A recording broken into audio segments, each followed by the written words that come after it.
अब हमारे पास क्वेश्चन है कि ए और बी दो इंडिपेंडेंट इवेंट है, ठीक है ना। इंडिपेंडेंट इवेंट है मतलब P A intersection B equal होगा पी ए मल्टीप्लाई में पी बी के, इसके इक्वल हो जाएगा, ठीक है।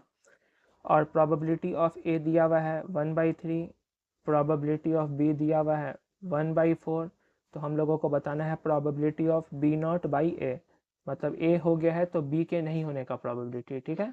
तो फार्मूला हम लोग जानते हैं, इसका फार्मूला हो जाएगा probability of B intersection B not intersection A upon नीचे में क्या है ए, तो प्रोबेबिलिटी ऑफ ए। अच्छा, अब इसकी वैल्यू हम लोगों को निकालनी है, हम लोग को ये भी नहीं मालूम है, ये भी नहीं मालूम है, लेकिन हम लोग एक बात जानते हैं कि ए और बी अगर इंडिपेंडेंट है तो ए नॉट और बी नॉट और ए भी इंडिपेंडेंट होगा, ए नॉट और बी नॉट भी इंडिपेंडेंट होगा, बी और ए नॉट भी इंडिपेंडेंट होगा, ठीक है। तो अगर ए और बी इंडिपेंडेंट है तो बी नॉट और ए भी इंडिपेंडेंट होगा, यानी यहाँ भी ये प्रॉपर्टी लग सकता है, यानी इसको हम लोग लिख सकते हैं probability of B not multiply में प्रोबेबिलिटी ऑफ ए अपॉन में प्रोबेबिलिटी ऑफ ए।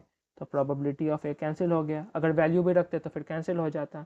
अब प्रोबेबिलिटी ऑफ बी नॉट आ गया, तो प्रोबेबिलिटी ऑफ बी नॉट मतलब 1 माइनस प्रोबेबिलिटी ऑफ बी, यानी कि 1 माइनस प्रोबेबिलिटी ऑफ बी तो 1/4 है, तो एलसीएम 4 4 माइनस 1 यानी कि 3/4। तो ऑप्शन सी हो गया हमारा आंसर।